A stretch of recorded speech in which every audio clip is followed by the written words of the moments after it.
Hello what's up दोस्तों, कैसे हैं आप सभी। एक बार फिर मैं आप सभी का स्वागत करता हूं आपके अपने चैनल में करियर भाई में। दोस्तों आज हम यहां पर बात कर रहे हैं कि स्वीडन के अंदर आप वर्क परमिट कैसे पाएं और वहां पर सिटीजनशिप कैसे पाएं। तो दोस्तों इसके सारे जो तरीके हैं वो मैं आपको बताने वाला हूं, लेकिन आगे बढ़ने से पहले अगर आप इस चैनल पर नए हैं और अब तक आपने सब्सक्राइब नहीं किया हुआ है तो दोस्तों इंतज़ार किस बात का कर रहे हैं, चैनल को फटाफट सब्सक्राइब कर दीजिए ताकि आप ऐसे ही नए नए वीडियो देख सकें। तो चलिए दोस्तों शुरू करते हैं। तो दोस्तों सबसे पहली बात तो मैं आपको बता दूं कि स्वीडन के अंदर आपको अगर नागरिकता चाहिए तो उसके बहुत कम रास्ते हैं। बाकी की कंट्रीज़ ऐसी हैं जहां पर आप जो है बाकायदा अप्लाई कर सकते हैं या दूसरे और भी कई तरीके के मीन्स है, जैसे कि स्टूडेंट वीज़ा है, स्टूडेंट वर्किंग वीज़ा है।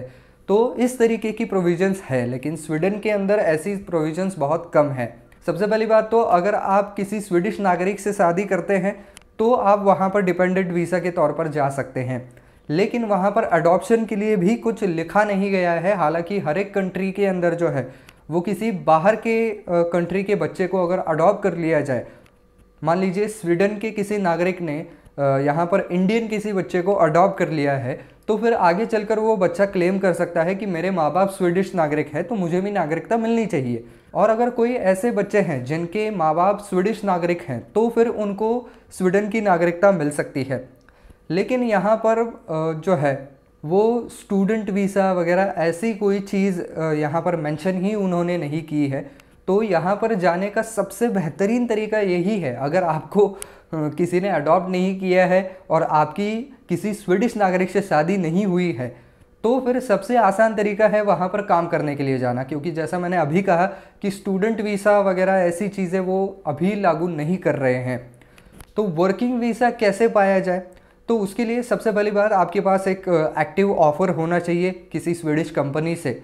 दूसरी बात यह है कि वो जो जॉब है उसकी वहाँ पर एडवर्टीज़मेंट जो है वो ईयू के अंदर यानी कि यूरोपियन यूनियन के जो भी सारे मीडिया हैं या हम कहें न्यूज़पेपर्स हैं उनके अंदर कम से कम 10 दिन तक उसका इश्तिहार आना चाहिए। और उसके बाद अगर फिर भी वो किसी नॉन ईयू कंट्री के मेंबर को देते हैं वहाँ पर जॉब ऑफ़र तो ही आप एलिजिबल हो पाएंगे, क्योंकि स्वीडन जो है वो ईयू का मेंबर है यानी कि यूरोपियन यूनियन का मेंबर है।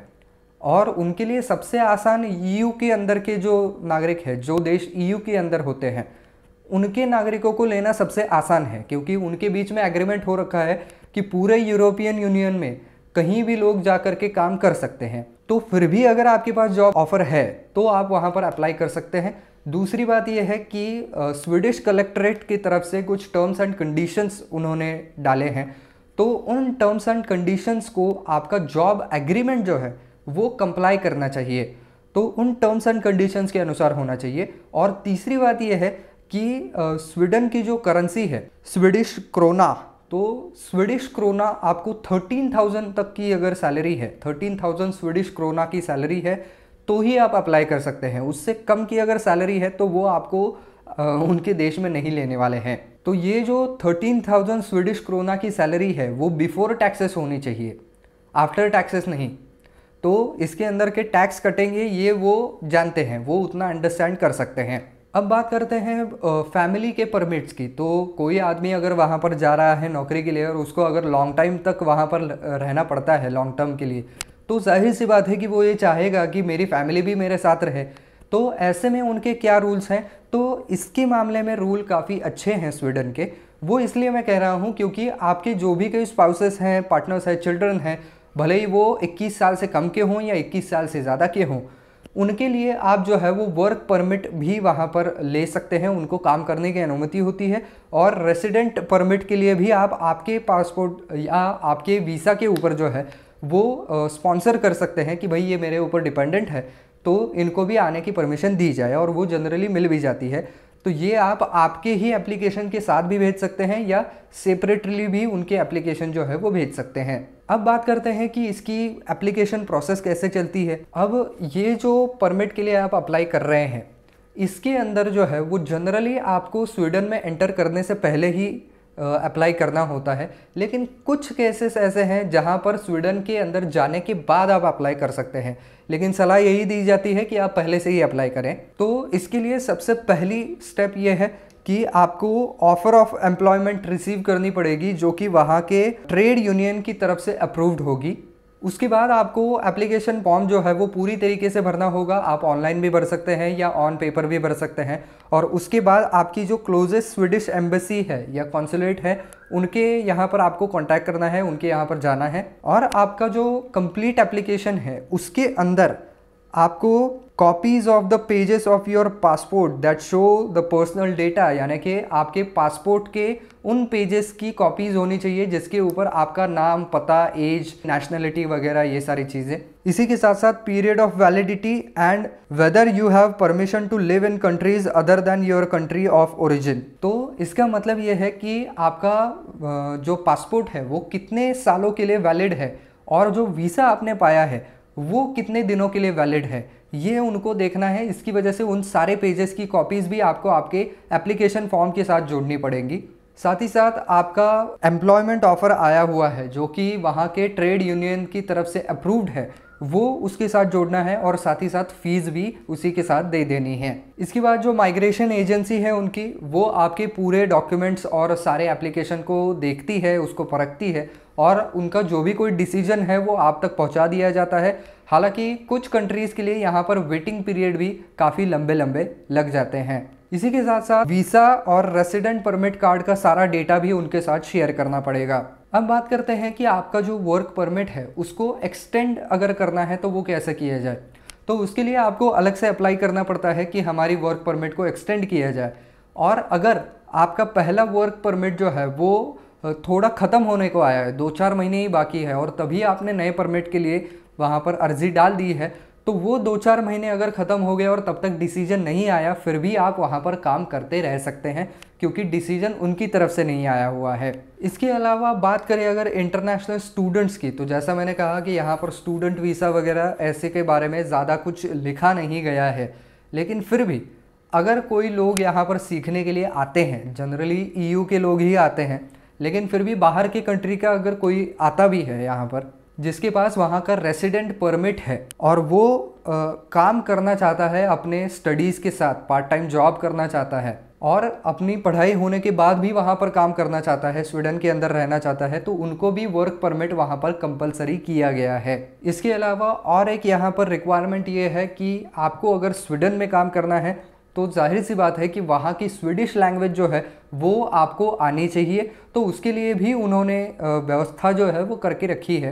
तो उनके कई सारे जो है वो ऑनलाइन कोर्सेज भी हैं जिसके अंदर आपको स्वीडन की भाषा जो है वो सिखाई जाती है। तो दोस्तों अब बात कर लेते हैं स्वीडिश सिटीजनशिप की। तो स्वीडिश सिटीजनशिप के लिए जो क्राइटेरियाज हैं, जो शर्तें हैं, वो बाकी देशों के जैसे ही है मोर और लेस। सबसे पहली बात तो यही है कि आपके पास जो है वो कोई भी क्रिमिनल रिकॉर्ड नहीं होना चाहिए, ना ही आपने कोई जेल सेंटेंस वहाँ पर भुगत करके आप बाहर आ रहे हैं, ऐसा नहीं होना चाहिए। चालू केस कोई नहीं होना चाहिए। साथ ही साथ आपको ये भी प्रूव करना पड़ेगा कि आप फिज़िकली स्वीडन के अंदर जो है वो कम से कम 5 साल रह चुके हैं, तो ये एक चीज़ और हो गई। और साथ ही साथ आपका स्वीडन के अंदर रहते हुए सारा जो बिहेवियर है बिल्कुल सही होना चाहिए, ये भी एक और उनकी शर्त वहाँ पर लागू होती है। और ऑब्वियसली वहाँ की जो लैंग्वेज है स्वीडिश की, वो लैंग्वेज भी आपको वहाँ पर आनी चाहिए। इसी के साथ साथ आपकी उम्र जो है वो 18 या उससे ज़्यादा की होनी चाहिए। तो 18 से कम की उम्र वाले जो बच्चे हैं वो माइनर पकड़े जाते हैं, तो उनको या तो डिपेंडेंट वीज़ा के ऊपर वहाँ पर जाना पड़ता है, या अगर वो अडॉप्ट होते हैं तो ही वो जा सकते हैं। वरना अगर कोई 18 साल से कम का व्यक्ति है तो वो ऐसे ही जा कर के उनकी सिटीजनशिप नहीं मांग सकता है। इसी के साथ साथ आपके पास जो है वो परमानेंट रेसिडेंस परमिट होना चाहिए। टेम्पररी रेसिडेंट परमिट वहाँ पर अलाउड नहीं है। तो परमानेंट रेसिडेंट परमिट जो है वो आपको तभी मिलता है जब आप वहाँ पर बहुत सालों तक काम करते हैं और उसके बाद उसके लिए अप्लाई करते हैं तो आपको मिल जाता है। तो दोस्तों ये कुछ उनकी जो है वो शर्तें हैं और उसके हिसाब से अगर आप बिल्कुल फिट बैठते हैं तो फिर आप उनकी सिटीजनशिप के लिए जो है वो अप्लाई कर सकते हैं। इसके लिए जो प्रोसीजर है वो ऑनलाइन भी होती है, ऑफलाइन भी कंडक्ट की जाती है। और उसके लिए जनरली जो नॉर्मल लोगों के लिए फ़ी है वो 1500 स्वीडिश कोरोना होती है। तो उतनी फ़ीस जो है वो आपको वहाँ पर जमा करनी होती है। उसके बाद माइग्रेशन अथॉरिटी जो है वो आपका फॉर्म पूरी तरीके से चेक करती है, सारे डिटेल्स चेक करती है और उसके बाद अगर सब कुछ उनको सही लगता है तो फिर आपको सिटीजनशिप जो है वो ग्रांट कर दी जाती है। बात करूँ अगर यहाँ पर मैरिज की, तो मैरिज के लिए उनके रूल थोड़े से अलग हैं। अगर आप यहाँ पर स्वीडिश किसी आदमी से शादी करके जाते हैं तो फिर आपको 10 साल तक वहाँ पर रहने के बाद ही स्वीडन की सिटीज़नशिप जो है वो मिल सकती है, क्योंकि शादी से रिलेटेड उनके लॉज बहुत ज़्यादा सख्त है। और ये चीज़ें दुनिया भर में बहुत ज़्यादा देखी जाती है कि यहाँ पर सिर्फ पेपर के ऊपर दिखाने की शादी होती है ताकि माइग्रेशन क्लियर कर दिया जाए, और फिर बाद में ये लोग एक दूसरे को डिवोर्स कर लेते हैं फॉर्मली। यहाँ पर पैसे का सेटलमेंट होता है और दोनों अपने रास्ते चले जाते हैं। तो ये एक माइग्रेशन फ्रॉड के तहत ही देखा जाता है। तो इसकी वजह से स्वीडन ने शायद ये रूल निकाला हुआ है कि 10 साल के बाद ही आप अप्लाई करेंगे तो आपको 10 साल कुछ ना कुछ करके एक साथ रहना ही पड़ेगा। तो दोस्तों ये है पूरा लेखा जोखा कि अगर आपको स्वीडन के अंदर काम करना है और वहाँ की सिटीजनशिप पानी है तो क्या क्या करना पड़ेगा। तो बस दोस्तों आज के वीडियो में बस इतना ही। आई होप ये वीडियो आपको पसंद आया होगा, काम का लगा होगा। तो दोस्तों अगर वीडियो पसंद आया है तो वीडियो को लाइक ज़रूर कर दीजिए और साथ ही साथ ज़्यादा से ज़्यादा शेयर भी ज़रूर कर देना।